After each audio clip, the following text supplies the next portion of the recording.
Philippe Caverivière était de retour samedi 9 septembre avec l'émission Quelle époque. Sur France 2 et l'humoriste a fait fort avec une boutade concernant Gabriel Attal. Léa Salamé ne s'attendait pas du tout à une telle chute. Samedi 9 septembre avait lieu le grand retour de l'émission de deuxième partie de soirée, Quelle époque, sur France 2. Étaient alors, entre autres, invités, Gérald Darmanin, ministre de l'Intérieur, Kad Merad, Jacques Weber et Aurélie Casse.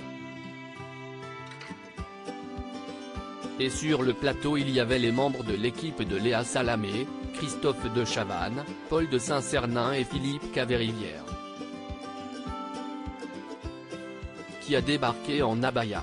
Une entrée remarquée et remarquable pour revenir sur la décision prise par le ministre de l'Éducation nationale Gabriel Attal qui a interdit les abayas à l'école, volonté validée par Conseil d'État.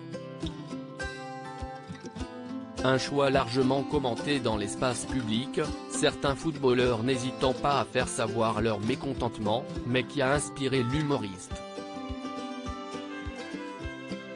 Philippe Caverivière a donc évoqué l'abaya mais aussi l'affaire du voile islamique qui date d'octobre 1989.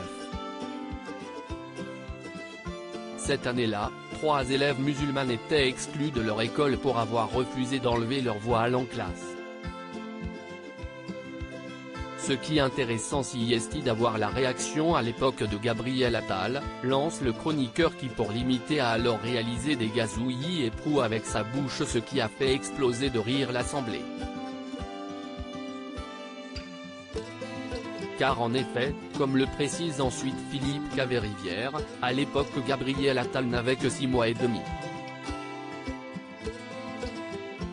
Si est totalement con mais qu'il est con, a alors lancé Léa Salamé totalement hilar.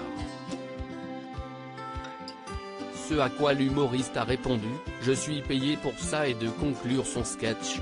Depuis, les déclarations de Gabriel Attal ont gagné en clarté. Philippe Caverivière a ensuite continué de chambrer le ministre de l'Éducation nationale sur une autre de ses décisions, le fait de tester l'uniforme.